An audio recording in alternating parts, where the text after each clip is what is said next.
ನಮಸ್ಕಾರ ವೀಕ್ಷಕರೇ, ವಿದ್ಯೆಗಿಂತ ವಿವೇಕ ಮುಖ್ಯ, ಫಲಿತಾಂಶಕ್ಕಿಂತ ಪ್ರಯತ್ನಗಳು ಮುಖ್ಯ, ಸೀನಿಯಾರಿಟಿಗಿಂತ ಸಿನ್ಸಿಯಾರಿಟಿ ಮುಖ್ಯ, ಡೆಸಿಗ್ನೇಷನ್ಗಿಂತ ಡೆಡಿಕೇಶನ್ ಮುಖ್ಯ. ಆಬ್ವಿಯಸ್ಲಿ ಮಧು ಬಂಗಾರಪ್ಪ ಅವ್ರ ಬಗ್ಗೆನೇ ಸ್ಟೋರಿ. ಇತ್ತೀಚೆಗಷ್ಟೇ ಅವ್ರ ಜೊತೆ ಡೇವಿಡ್ ಮಿನಿಸ್ಟ್ರು ಅನ್ನೋ ಕಾರ್ಯಕ್ರಮ ಮಾಡಿದ್ದೆ.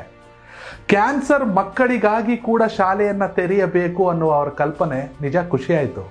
ಇವತ್ತು ಹಿಂಗೆ ಸೋಷಿಯಲ್ ಮೀಡಿಯಾ ಸ್ಕ್ರಾಲ್ ಮಾಡ್ತಿದ್ದಾಗ ಗೌರಿ ಹಬ್ಬ, ಗಣೇಶ ಹಬ್ಬ, ಸಂಭ್ರಮದಲ್ಲಿರುವಂಥ ಸಂದರ್ಭ, ಎಲ್ಲರಿಗೂ ರಜೆ.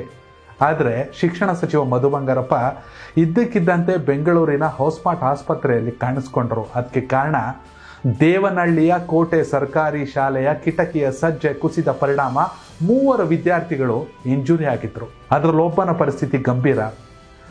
ಆ ವಿದ್ಯಾರ್ಥಿಗಳನ್ನ ನೋಡೋಕ್ಕಾಗಿ ಗೌರಿ ಹಬ್ಬದ ದಿನ ಇದ್ದಕ್ಕಿದ್ದಂತೆ ಹೌಸ್ಮಾರ್ಟ್ ಆಸ್ಪತ್ರೆಗೆ ಭೇಟಿ ಕೊಟ್ಟಂತ ಮಧು ಬಂಗಾರಪ್ಪ ವಿದ್ಯಾರ್ಥಿಗಳ ಚಿಕಿತ್ಸೆಯ ಸಂಪೂರ್ಣ ವೆಚ್ಚವನ್ನು ಇಲಾಖೆ ಭರಿಸುತ್ತೆ.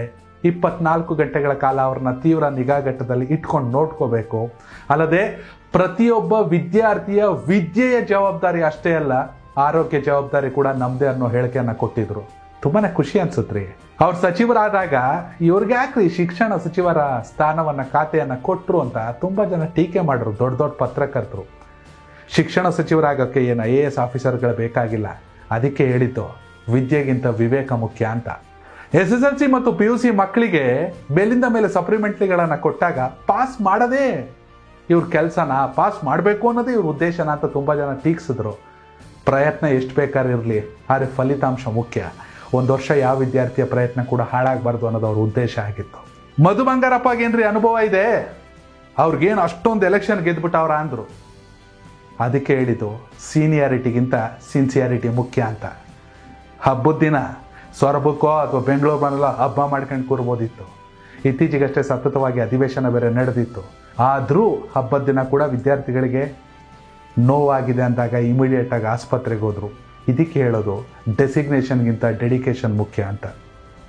ಒಳ್ಳೆಯವರು ಒಳ್ಳೇದು ಮಾಡ್ತಿರುವಾಗ ಆ ಒಳ್ಳೆತನ ನಮಗೂ ಒಳ್ಳೇದು ಅನ್ನಿಸ್ದಾಗ ಅದನ್ನ ಹೊಗಳೋದ್ರಲ್ಲಿ ತಪ್ಪೇನಿಲ್ಲ. ಮಧು ಬಂಗಾರಪ್ಪ ಅವರ ಕೆಲಸದ ಬಗ್ಗೆ ನಿಮ್ಮ ಅಭಿಪ್ರಾಯನ ಕಾಮೆಂಟ್ ಮಾಡಿ. ಧನ್ಯವಾದಗಳು. ಕನೆಕ್ಟ್ ಕರ್ನಾಟಕ, ಇದು ನಿಮ್ಮ ನೆಟ್ವರ್ಕ್.